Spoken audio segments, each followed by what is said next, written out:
मैं आपका मेज़बान उमर शहबाज।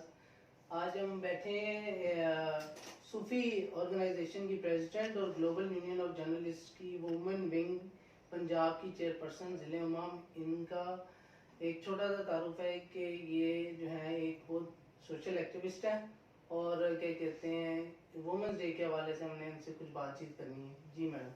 अस्सलाम वालेकुम। पहले तो मैं आपका थैंक्स करूंगी कि आपने अपना जो है वो टाइम निकाला और आप मेरे ऑफिस आए और मेरा जो है वो आपने व्यूज जानने की कोशिश की। सेकेंडली ये कि वुमेन्स डे पे मैं सिर्फ ये कहना चाहूंगी कि इसको मनाने एक साल के बाद जो हम लोग मनाते हैं उसकी जरूरत हमें नहीं है। बीइंग ए मुस्लिम हम लोगों को जो हमारे मजहब ने जो हमें राइट्स दिए हैं हमारे लिए वही काफी हैं। अगर हमें पूरे साल जिस तरह से एक बच्ची पैदा होती है और उसके बाद से जो राइट्स हमें इस्लाम ने दिए हैं हम उन्हीं वही राइट्स हम अपनी बच्चियों को दे दें तो इट्स इनफ फॉर देम। उनको जरूरत ही नहीं है कि वो जो है साल के एक साल में एक दिन जो है वो वुमेन डे के इस वाले से मनाया जाए। अच्छा, मुझे अब ये बताएं कि आप ये एनजीओ रन कर रही हैं, आपको इस एनजीओ को बनाने का ख्याल किस तरह से आया एकदम? एकदम से आप इस तरह कह सकते हैं क्योंकि मेरे दो भाई मेंटली रिटार्डेड हैं। बाय बर्थ तो खैर वो नहीं है, बाद में वो लोग छत से गिरे और फिर जो है वो उनके दिमाग पे चोट लगी और वो जो है वो मेंटली रिटार्डेड की कैटेगरी में आ गए। उनमें से एक व्हील चेयर पे भी है। तो जब मैंने देखा कि मेरे भाइयों को लेकर जो मेरे अपने ही रिलेटिव्स हैं उनके जो बिहेवियर को मैंने देखा कि उनका चेंज हो गया। फिर सोसाइटी में जब मूव करते हैं उनको लेके लोगों के बिहेवियर को देखा और जो हमें प्रॉब्लम्स फेस करनी पड़ी गवर्नमेंट के थ्रू कह लें उनके रेफरेंस से या फिर जो प्राइवेटली हमें कहीं जाना पड़ता था तो उसके जो हमें प्रॉब्लम्स फेस करना पड़ रही थी। तो काफी चीजें ऐसी थी जो मुझे लगा कि इन पे काम करने की जरूरत है। तो मैंने सोचा कि जहां मैं एक घंटा अपने भाइयों के लिए निकाल रही हूँ तो वहां मैं आधा घंटा उन बच्चों के लिए भी निकाल दूं जिन बच्चों के पेरेंट्स जो है वो अफोर्ड नहीं कर सकते और उनको इतना नॉलेज भी नहीं है कि हम इनको कैसे लेके चलें। अच्छा, और आप एक और तंजीम की जो है चेयरपर्सन है वुमेन विंग पंजाब की ग्लोबल यूनियन ऑफ जर्नलिस्ट, इस फील्ड में आपका कैसा एक्सपीरियंस और आपको इधर आने का क्यों आया ज़हन में कि इस प्लेटफॉर्म को चुनना चाहिए ताकि हम मजीद आपकी एनजीओ और आप जो है इसके लिए काम करें? एक्चुअली जो है ग्लोबल यूनियन ऑफ जर्नलिस्ट और सूफी दोनों का पर्पस एक ही है। दोनों का काम यही है कि हम वेलफेयर के उस पे करें।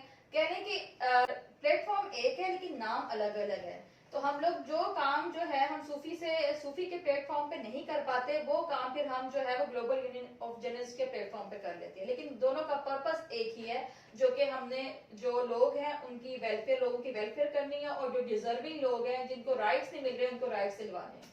अच्छा मैडम, मुझे ये बात बताएं कि हमारे माशरे में काफ़ी ज़्यादा प्रॉब्लम फेस करनी पड़ रही हैं ख़वातीन को स्पेशली, क्योंकि वो प्रोफेशनल फील्ड में आ चुकी हैं।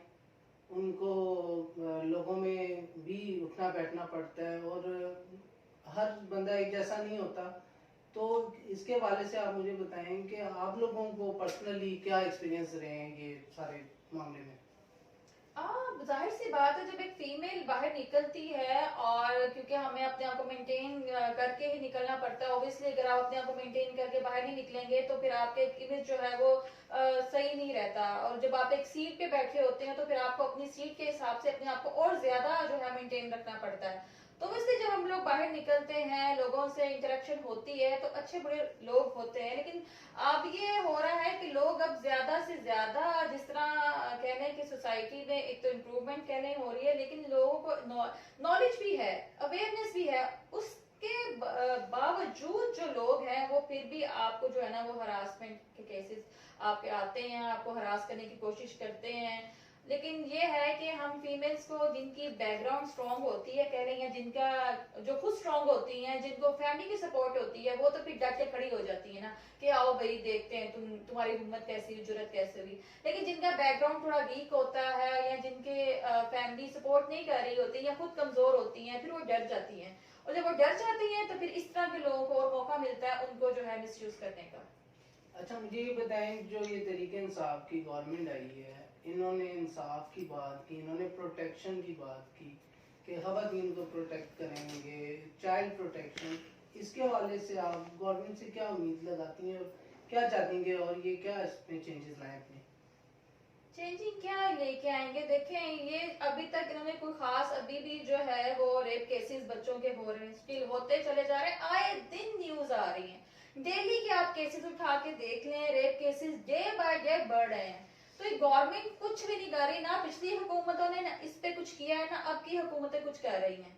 तो इनको चाहिए कि ये इस पे कुछ जो है ना, बिल पास करने से नहीं होगा, उस पे इम्प्लीमेंट करने से होगा। तो उस पे इम्प्लीमेंट करें।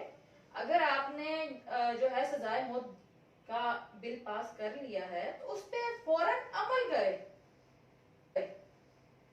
तभी लोगों में जो है ना, लोगों को डर खौफ पैदा होगा। अच्छा आप चाहती हैं कि ये इम्प्लीमेंट करें और इबरतनाक सजा दी बिल्कुल। जाए लोगों को, ताकि आने वाली नस्ल को भी पता हो कि अगर हम रेप या कोई इस तरह की चीज़ हरेसमेंट की करेंगे तो हमें ये सजा मिलेगी पब्लिकली। और एहतसाब नहीं है, अकाउंटेबिलिटी उस तरह से नहीं है इस गवर्नमेंट में। तो क्या कहते हैं, आप समझती हैं कि इन्होंने जो लोगों को भी लगाया है अपनी पोजीशनों पे, तो ये सही है?